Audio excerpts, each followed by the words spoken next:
Okay dear students, हम ये पढ़ रहे थे कि कैलकुलेशन ऑफ इंटरेस्ट। अभी हमने दो तरह के पढ़े हैं, calculation of interest on loan और interest on capital.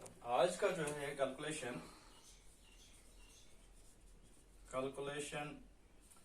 On interest on calculation of interest on drawings. तो ड्राइंग्स में क्या होता है, दो तरह के अमाउंट होते हैं इसमें। एक तो फिक्स्ड अमाउंट होता है, फिक्स्ड अमाउंट ड्रॉन। दूसरा होता है अमाउंट ड्रॉन रेगुलरली।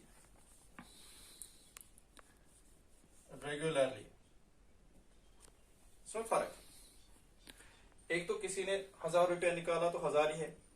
दूसरा यह है किसी ने 1000 रुपया निकाला इन the beginning of month, every month, in the end of every month. तो 12 महीने होते हैं साल में, उसको प्रोडक्ट होगा 12 से। तो ये पहले देखना पड़ता है एक बात। और दूसरी बात इसमें यह है कि हमें मान के चलना है कि जब हमें फाइनेंशियल ईयर नहीं दिया हुआ है या कैलेंडर ईयर नहीं दिया हुआ है, यानी 31 दिसंबर को क्लोज होते हैं या 31 मार्च को क्लोज होते हैं, ये नहीं दिया हुआ है, तो हमने एज्यूम करना है कि ये फाइनेंशियल ईयर होता है। ये हमें मान के चलना है। तो इस तरह से अगर फिक्स्ड अमाउंट किसी ने निकाला है 1000 रुपया, ए हैज विथड्रॉन ₹1000, ये लिखा है। इसमें दो सूरतें आते हैं। तो दो सूरतें ये हैं, ये होता है ये जो हम कैलकुलेशन करते हैं, ये करते हैं irrespective of time period. Irrespective दो तरह का होता है, इररेस्पेक्टिव ऑफ टाइम पीरियड एक। दूसरा होता है with respect to time period, with respect to time period. दो तरह की चीजें। इंटरेस्ट ऑन ड्राइंग्स जब भी निकालना है तो ये खास ख्याल रखना पड़ता है, एक तो फिक्स्ड अमाउंट होता है, दूसरा रेगुलरली एक अमाउंट निकाला जाता है साल भर के लिए, तो उसको 12 से प्रोडक्ट होगा। इसमें कुछ नहीं हुआ, 1000 रुपया तो 1000 रुपये। अब देखना यह है if it is irrespective of time period or it is with respect to time period. अगर ये इरेस्पेक्टिव ऑफ टाइम पीरियड है तो हमें दो तरह का इसमें टाइम का ख्याल रखना पड़ता है, दो तरह का। एक तो ये आएगा 6/12, एक आएगा 12/12। ये टाइम पीरियड जब इरेस्पेक्टिव ऑफ टाइम पीरियड, जब वहां टाइम पीरियड नहीं दिया होगा, उस सूरत में हमने दो तरह के, हमने फॉर्मूला का याद रखना है। फॉर्मूला कि दो तरह की चीजें, वो सिचुएशन में डिपेंड करता है किस नवियत का हमें क्वेश्चन आता है। उसमें एक में 6/12 आएगा, एक में 12/12 आएगा, यानी इसमें हाफ ईयर आएगा, इसमें फुल ईयर आएगा। तो किस सूरत में फुल ईयर आएगा? अगर ये है कि interest on drawings is to be calculated irrespective of time period, तो अगर हमारे पास ये एग्जांपल है कि ए हैज विथड्रॉन ₹1000, तो फिक्स्ड है amount, A has withdrawn ₹1000 on, मैं यहां पे लिखूंगा ऑन 1/4/2010 फॉर एग्जाम्पल, इतना लिखा हुआ है। और rate of interest is 10% per annum। Rate of interest is 10% per annum, यह है। तो उस सूरत में हमें यह करना है कि खुद ही हम सोच समझते हैं। हमने पहले ही कहा, इसमें यह नहीं लिखा है कहीं पे कि ये 31 दिसंबर को क्लोज होता है या 31 मार्च को क्लोज होता है, तो हमने एज्यूम करना है ये फाइनेंशियल ईयर 31 मार्च को ही ये करना है। तो इसने साल भर के पहले ही दिन से ये निकाला है, 1/4 को ही निकाला है 1000 रुपया, तो इसमें पूरा साल लग जाएगा 12/12। तो इसको ये होगा, एक तो अमाउंट है, amount into rate into time, इसमें होगा 1000 इंटू रेट 10/100 इंटू टाइम होगा 12/12। 0 0 0 0 कट, तो 100 इसका निकला। इंटरेस्ट इसका आ गया 100। यानी it is irrespective of time period. जब सिर्फ इतना ही लिखा है ए has withdrawn ₹1000 on 1/4/2010 and the rate of interest is 10% per annum। तो उस सूरत में हमने क्या करना है कि इसको हमने पूरे साल के लिए 12/12 इसमें हमने मल्टीप्लाई करना है, पूरे साल भर के लिए इसको टाइम पीरियड देना है खुद ही। और इसमें ये तो एक पार्ट है इसका, और दूसरा पार्ट ये है, बहुत सोच समझ के ये करना है। कभी कभी ये लिखा होगा ए हैज विथड्रॉन ₹1000, रेट है 10%, इसमें पर annum नहीं लिखा है। तो there is a difference between 10% and 10% per annum। When पर annum नहीं लिखा होता है उस सूरत में भी हम एक साल का कैलकुलेट करते हैं, और अगर पर annum लिखा है तो हमें पता है उसमें हम टाइम काउंट करते हैं, पीरियड काउंट करते हैं। तो यहाँ पे अगर ऐसे लिखा है, एक तो सीधा ये लिखा है ए has withdrawn ₹1000 on 1/4/2010 rate of interest 10% per annum। तो इसमें कोई टाइम पीरियड नहीं दिया हुआ है, तो हमने ऑटोमेटिकली या आपको ठान लेना है इस सूरत में अगर इस किस्म का कोई ये होगा जिसमें इरेस्पेक्टिव ऑफ टाइम पीरियड, तो हम इसमें साल भर का लगा लेंगे 12/12। इसी तरह से अगर ये हमारे पास है कि रेट ऑफ इंटरेस्ट तो दिया हुआ है, रेट ऑफ इंटरेस्ट तो दिया हुआ है हमारे पास, लेकिन पर annum नहीं है ये, तो इसको भी हम मान के चलते हैं कि ये भी 12/12 का आएगा। इसमें भी हम लिखेंगे 1000 इंटू रेट 10/100 इंटू 12/12, क्योंकि इसमें पर annum नहीं लिखा है, तो इसका भी पूरा ये खत्म हो गया। ये इसमें भी साल का इंटरेस्ट। ये एक सूरत है। और दूसरी सूरत ये है कि अगर हमने जैसे ये हमने यहां पे निकाला था 1/4 को, फॉर एग्जाम्पल अगर यही अमाउंट होगा 1/10 को, मैं यही भी लिखूं, अगर यही अमाउंट होगा 1/10 को, 1/4 को नहीं, पहले था 1/4 को, तो इसी दिन से बिजनेस शुरू हुई तो 12 महीने पूरे आ गए। अगर ये 1/10 को होता है, इसका मतलब ये हुआ कि अक्टूबर का महीना है आगे, तो हमने इसको लेना है फाइनेंशियल ईयर 31 मार्च तक, तो 10, 11, 12, 1, 2 और 3, तो 6 महीने आते हैं। तो इसमें टाइम पीरियड हमारा 6/12 हो जाएगा। तो इसमें क्या होगा, अगर ए ने फर्ज करे 1/10 को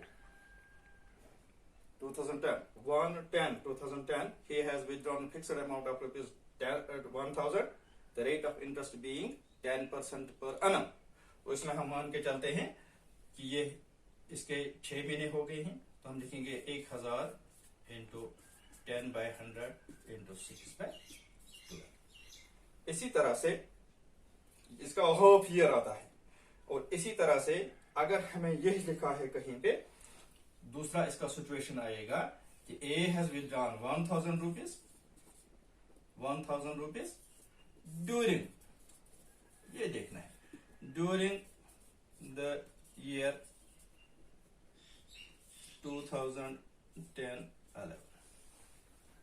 फर्क है, यहां पे ये था कि एक डेट हमें पता चला, 1/10 को इन्होंने निकाला है, पर annum इसका रेट है, 1/10 से हम काउंट करते चले जाएंगे, इसके 6 ही महीने आते हैं, तो हाफ ईयर का इसमें पीरियड दे दिया।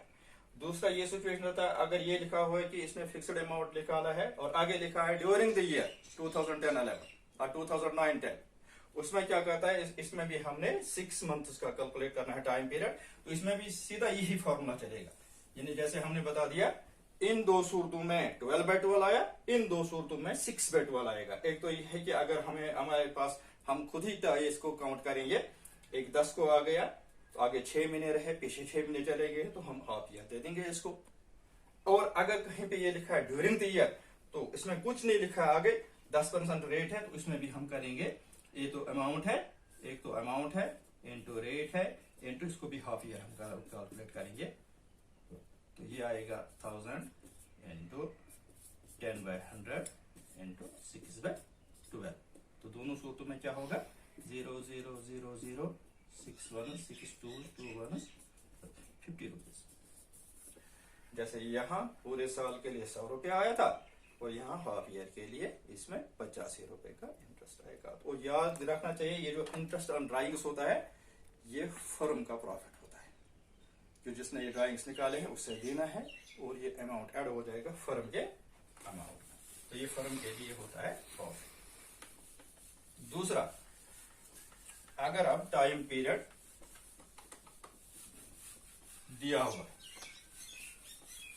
With respect to time period, तो उसमें भी हमें कई तरह का सिचुएशन हमारे सामने आता है। एक तो होता है कि इसने 1000 रुपया, ए ने 1000 रुपया ड्राइंग किया है रेगुलरली।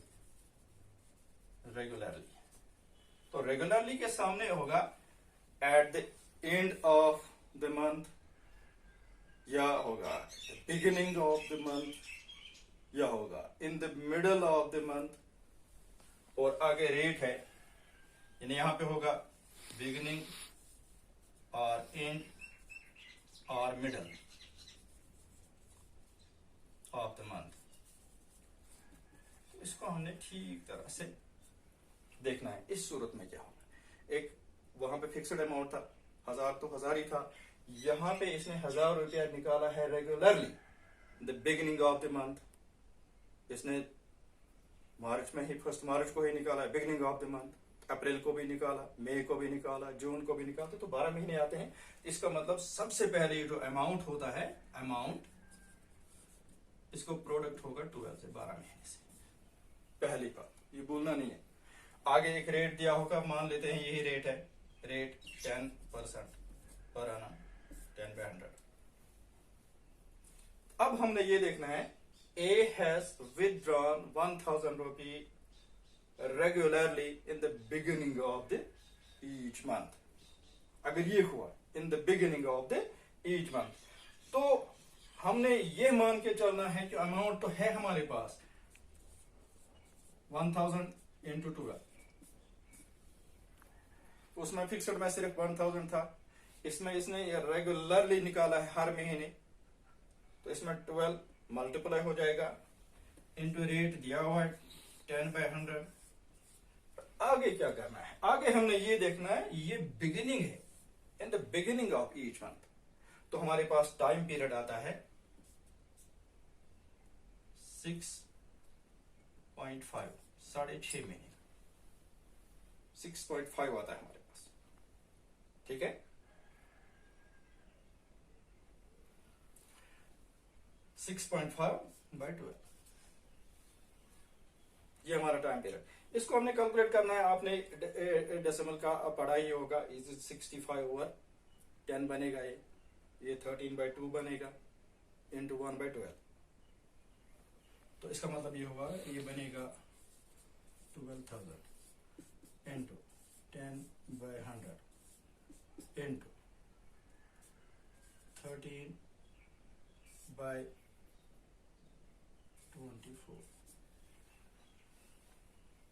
6.5। 6.5 में अलग से दिखाऊंगा यहाँ। 6.5 का मतलब हो गया 65/10 ओवर 12, इसका मतलब हो गया मल्टीप्लाइड बाय 1/12। तो ये क्या बनेगा 5 13s 5 2s, इसका मतलब होगा 13 1 होगा 13 ओवर 2 12 होगा 24। वैसे आपने सेकंड प्राइमरी, थर्ड प्राइमरी में डेसिमल का कॉन्सेप्ट लिया होगा। इस डेसिमल को हमने रैशनल नंबर बनाना पड़ता है, रैशनल नंबर p/q की शक्ल में लाना पड़ता है।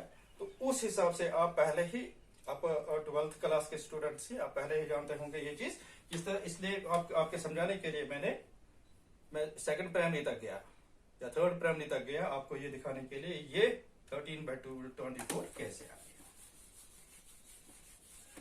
तो इस सूरत में क्या होगा, ये 0 काट, 0 काट, ये 0 और ये 0, तो ये जो 24 1s 24 5 हो गया 120 और एक 0, ये अब 13 into 50 हो गया 650।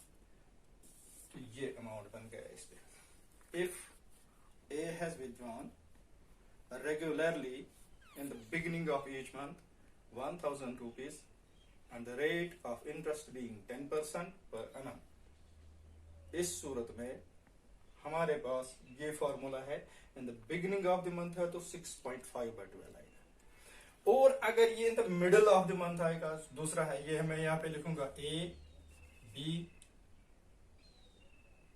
और सी। तीन सिचुएशन हमारे पास, beginning of the month, end of the month, middle of the month. A has withdrawn regularly 1000 rupees every month. He has drawn regularly every month. But the situation is that he has drawn every month in the beginning, every month in the end, every month in the middle. अगर ये situation हमारे पास है तो ये हमने देखा ए part का ये हो गया, इसने बिगिनिंग में लाया था तो अमाउंट वही रहेगा 1000 into 12, रेट वही रहेगा। इसका टाइम पीरियड हमने बनाना है, ये एज पर फॉर्मूला। फॉर्मूला कहां से आता है आपको मालूम है, हमें एक्ट की तरफ जाना है, पार्टनरशिप एक्ट की तरफ, ये सब उसी में दर्ज है, ये अपना कुछ नहीं देना है।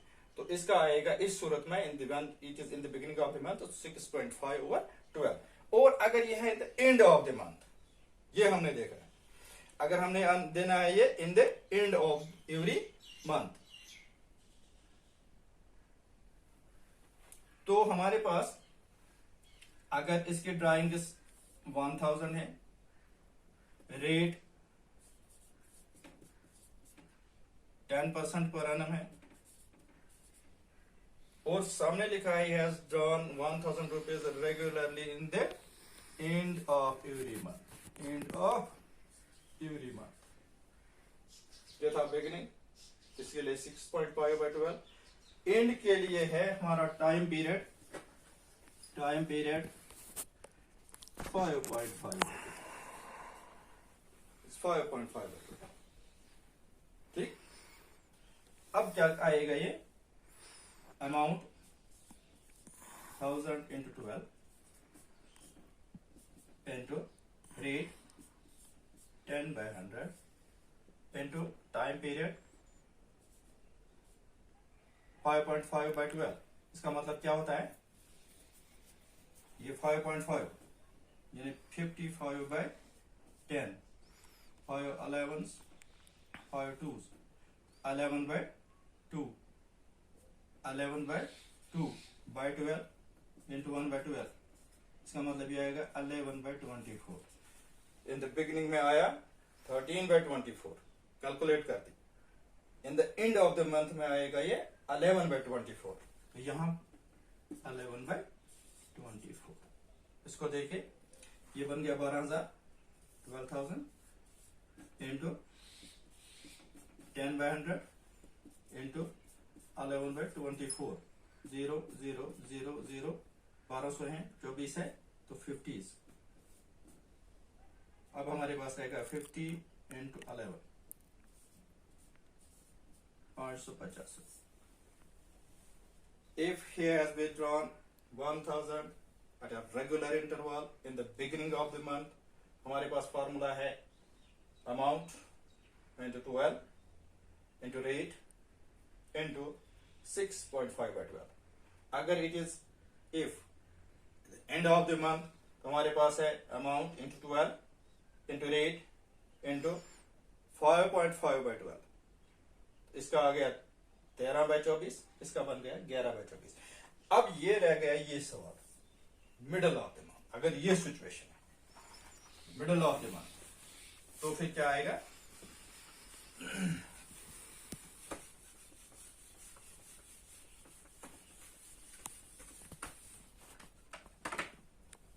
सीधा amount into 12 into rate 10% into time period, इसका आएगा इवनली सीधा 6/12।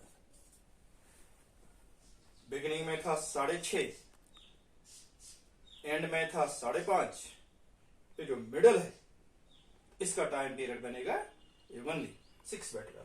तो इसमें क्या बनेगा, ए has withdrawn 1000 rupees regularly in the middle of each month, तो इसको भी 12 से जरब होगा तो 12,000 रुपए बन गए,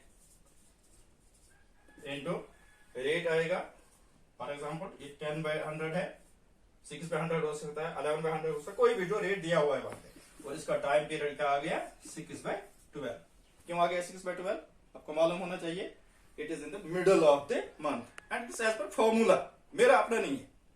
बिगिनिंग ऑफ द मंथ के लिए है 6.5/12, एंड ऑफ द मंथ के लिए है 5.5/12, और मिडल ऑफ द मंथ के लिए 6/12। तो सीधे हम इस पे जाएंगे, 6 1s 6 2s 0 0 0 0 2 1s 2 6, इसका आ गया 6।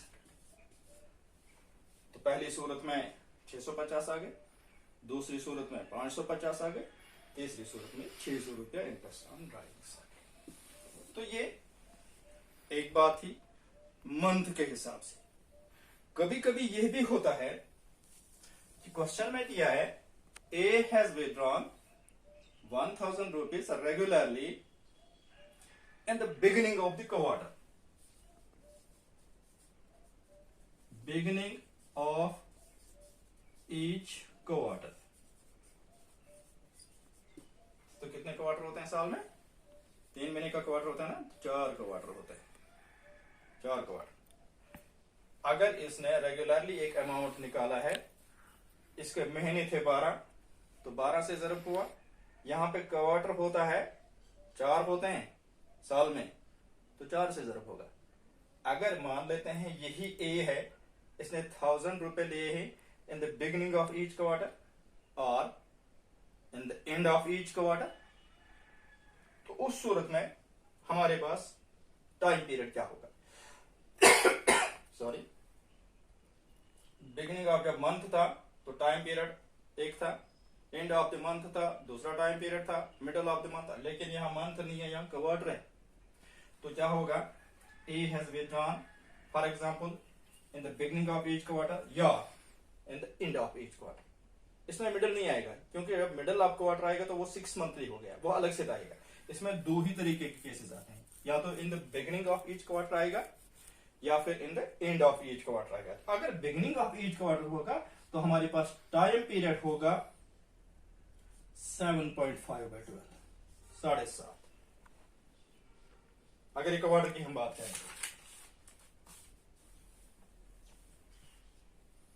और अगर एंड ऑफ क्वार्टर होगा, एंड ऑफ ईच क्वार्टर, तो इसमें 4.5 आएगा, 4.5। ये आपको याद रखना है एज पर फॉर्मूला। जैसे हमने वहां पे देखा बिगिनिंग, एंड और मिडल मंथ के लिए अलग अलग रेट्स आ गए, 6.5, 5.5 और 6। इसी तरह से यहाँ पे अगर क्वार्टर की हम बात करें तो जो अमाउंट है 1000, इसको 4 से ज़रब होगा इंटू 4, ये बन गया हमारा amount, into rate into time period, तो ये 4000 बन गया, into rate 10/100 into time period इसका 7.5। तो कितना हो गया ये? 7.5 का मतलब होता है 75/10, 15/2, तो 15/2 over 12 means multiplied by 1/12, तो 15/24। ये टाइम पीरियड इसका बनेगा 15/24। अब देखें 0 0 0 0, ये 400 है, ये 24 है, 3 5s 3 8s 8 1s 8 5s 50 और 5 250। रेट ऑफ इंटरेस्ट 7.5 के हिसाब से। इसी तरह से अगर ये एंड ऑफ द क्वार्टर आ गया,